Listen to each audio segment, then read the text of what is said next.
Throughout our history, most civilizations didn't just disappear overnight. They declined slowly, or were erased by natural disasters or barbaric invasions.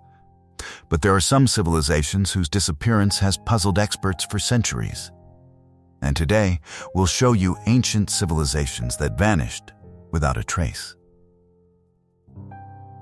But before we move on, if you haven't subscribed, be sure you do. Maya, the most advanced civilizations. The Mayan Empire, at its peak, was one of the most advanced ancient civilizations. They once occupied the entire Yucatan Peninsula in what is today Mexico, Guatemala, and Belize. In short, they were like a Stone Age civilization that somehow achieved things most people would never expect from a society without iron tools, wheeled transport, or strong animals to carry big loads. They carved great cities into the forests of southern Mexico and Central America, building plazas, palaces, pyramid temples, ball courts, terraces, roads, and massive stone structures. They worked beautifully in wood and stone, painted on walls and paper, modeled plaster, carved jade with incredible patience, and created ceramics and art that still feel striking today. They also had a true writing system, using hieroglyphs to record history, rulers, rituals, and dates. But their greatest achievements may have been intellectual. Mayan scholars created advanced mathematics, astronomy, and calendar systems. They understood zero and used a place value number system long before many other parts of the world. Their astronomers calculated the solar year with amazing accuracy, and their long count calendar allowed them to measure huge stretches of time through careful arithmetic. During the Classic period, from around AD 250 to AD 900, their civilization reached its height. But near the end of that period, something strange happened. Across the central Maya region, great sites were abandoned. Kings lost power. The monument building faded, and large cities that had once held political, religious, and scientific importance were left behind. Experts still argue over the cause. Some blame severe drought, deforestation, famine, war between city-states, disease, broken trade routes, or revolts against corrupt priest nobles. It may have been all of it combined. But no single explanation fully answers the question, because when a civilization this advanced begins to fall apart so quickly, you expect to find a clear reason. With the Maya, that reason never fully reveals itself. Lost civilizations of Anatolia. Göbekli Tepe is perhaps one of the most mysterious ancient sites ever discovered. Located near the city of Anlurfa in southeast Turkey, it was first brought to attention in 1995 when a Kurdish shepherd noticed large worked stones sticking out of the ground. What archaeologists later found was not just old. It was almost impossible to fit into the history that people thought they understood. Göbekli Tepe dates back around 12,000 years, with its earliest construction often placed near 10,000 BCE at the end of the last ice age. That makes it older than pottery, older than writing, and far older than the pyramids of Egypt. Yet this was not a crude structure. It contained circular stone enclosures, carved walls, and massive T-shaped pillars, some reaching about 5.5 meters tall and weighing up to 20 tons. The carvings are what make the place feel alive. Snakes, foxes, wild boar, cranes, vultures, scorpions, and other animals appear across the stone. Enclosure A is known for snakes, Enclosure B for foxes, Enclosure C for boars and birds, and Enclosure D is sometimes called the Stone Age Zoo because of its wide range of animal imagery. The famous Vulture Stone, or Pillar 43, remains one of the most discussed pieces at the site. But Göbekli Tepe was probably not a normal village. There is no strong evidence that people lived there permanently. German archaeologist Klaus Schmidt believed groups may have gathered there for major rituals, then returned to their own hunting grounds. Then comes the strangest part.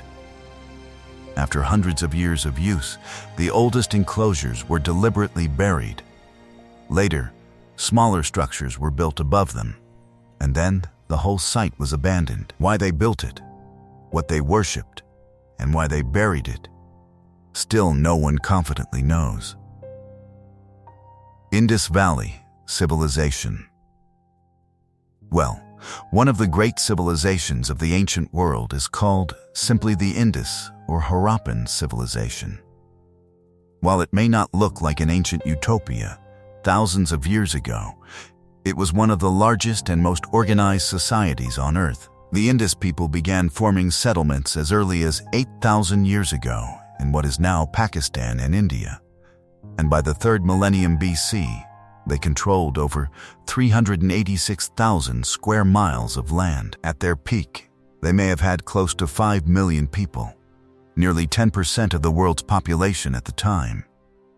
Their cities were carefully planned, with straight roads, multi-story brick houses, and modern drainage systems that would not be matched again until Roman times. Workshops for metallurgy, standardized construction, and a writing system that still cannot be read today all point to a highly structured society. And yet, despite all this, very little is known about how their government or social system really worked. Around 1900 BC, things began to fall apart. Cities were slowly abandoned, and populations moved away, likely toward the southeast. Early theories blamed an Aryan invasion, but that idea has largely been dismissed.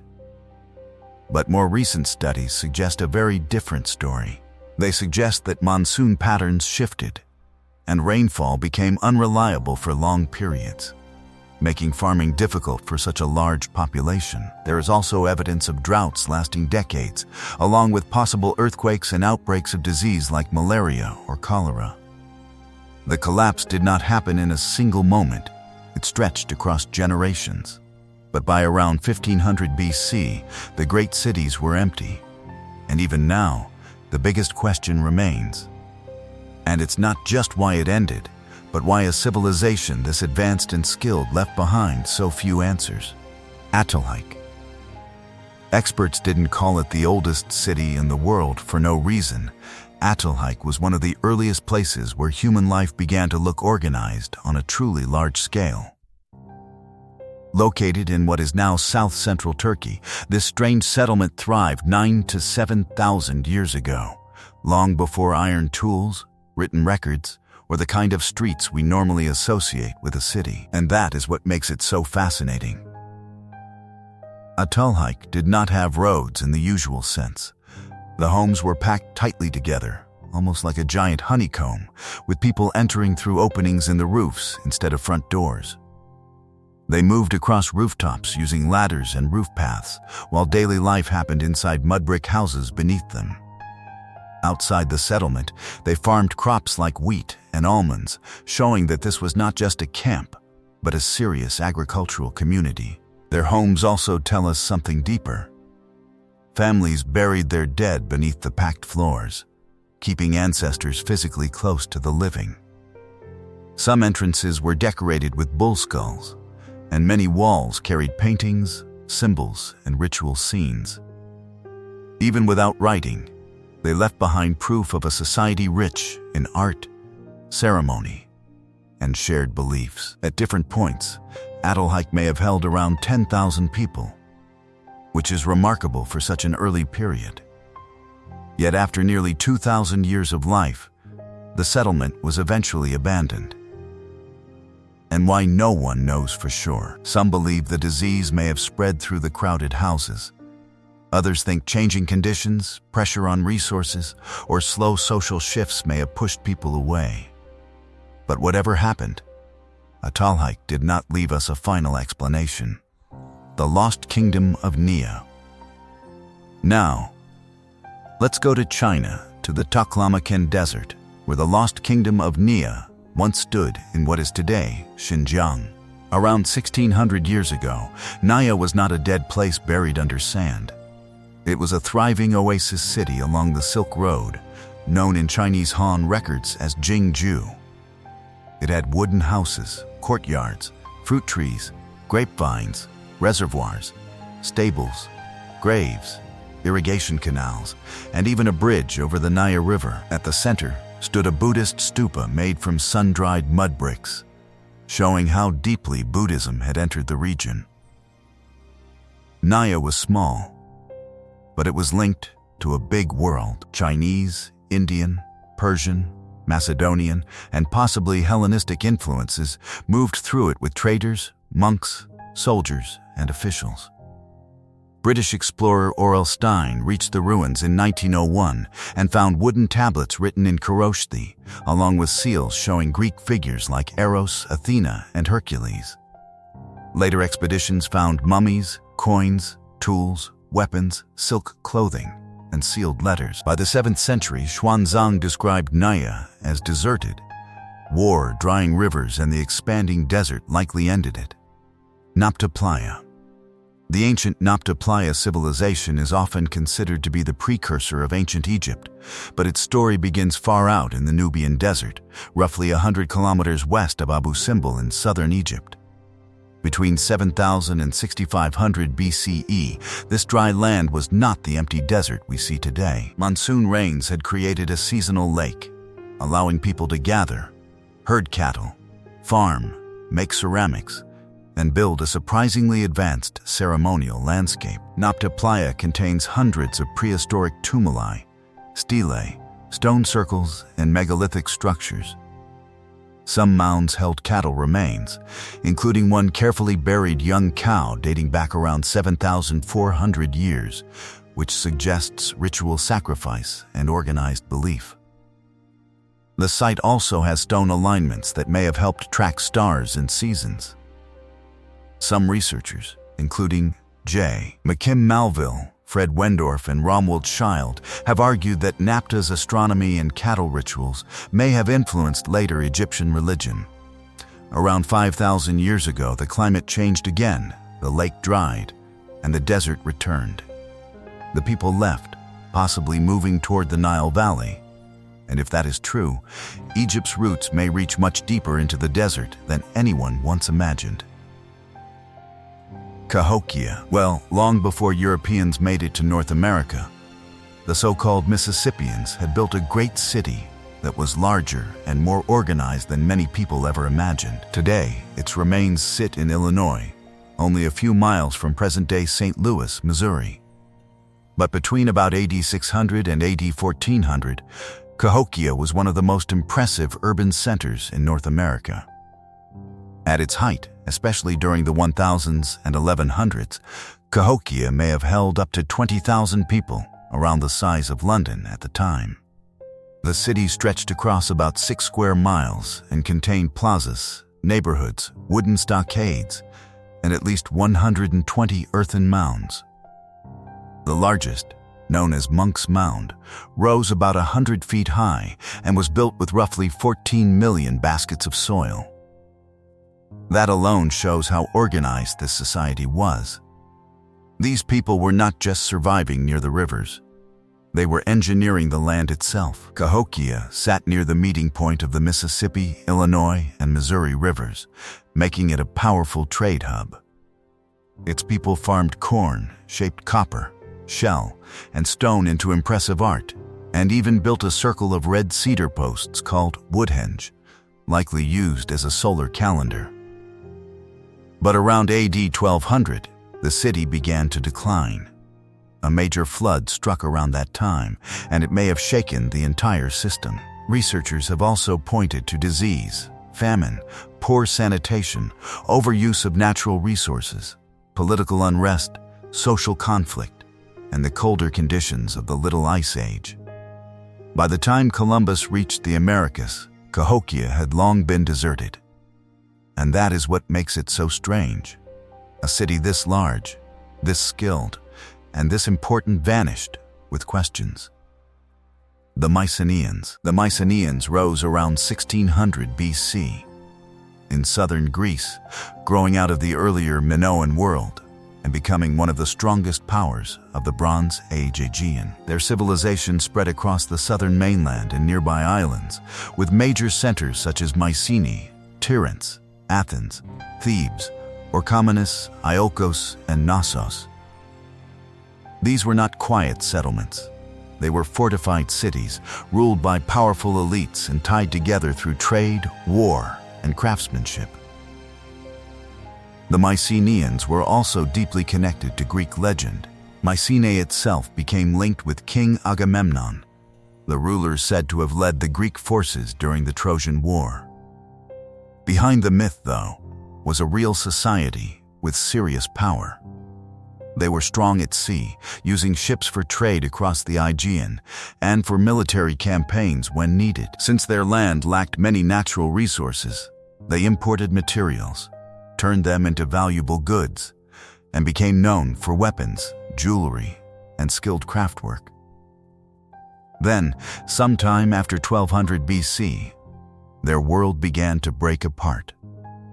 Palaces were destroyed, trade weakened, and cities lost their power. Some theories blame the conflict between rulers and peasants.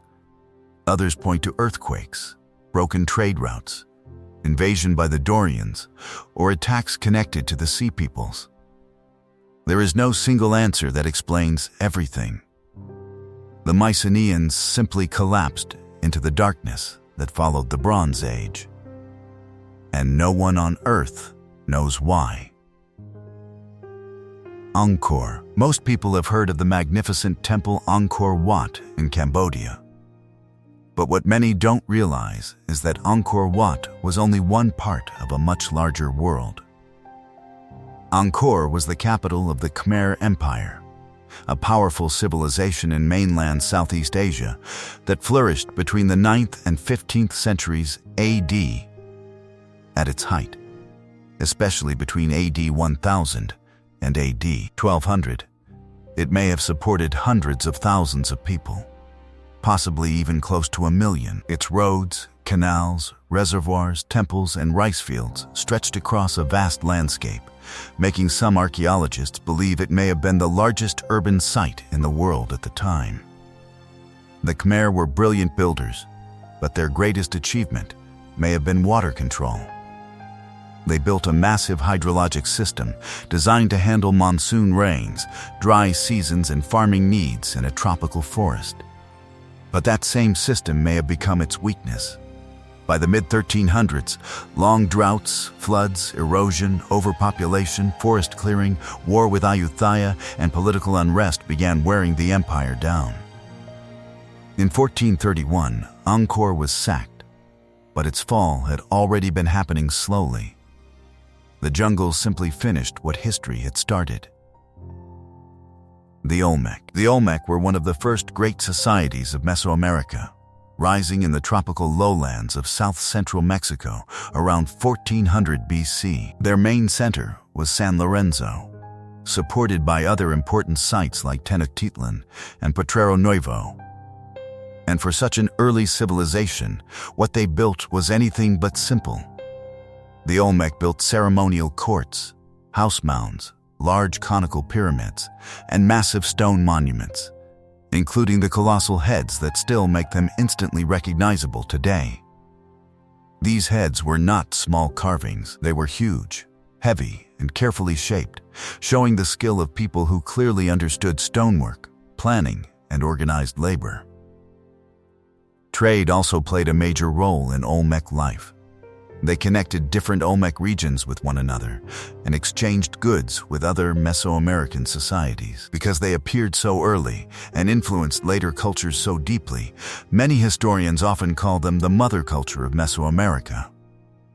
But around 400 BC, something changed. The eastern half of the Olmec territory was depopulated. Some experts believe environmental changes made the land harder to live on. Others point to volcanic activity, while another theory suggests invasion. The problem is that no one knows who those invaders would have been. So the Olmec did not leave a clean ending behind. Their influence survived, but their centers faded. The Easter Island Civilization. Easter Island, aka Rapa Nui, was once home to a thriving and industrious, if not very large, population. Located deep in the Pacific Ocean, this isolated island was settled around AD 1200 by Polynesian voyagers who crossed vast stretches of open water in dugout canoes. What they built there still stands as one of the most striking sights in human history. The island is famous for its moai, massive stone statues carved from volcanic rock and placed along the coastline.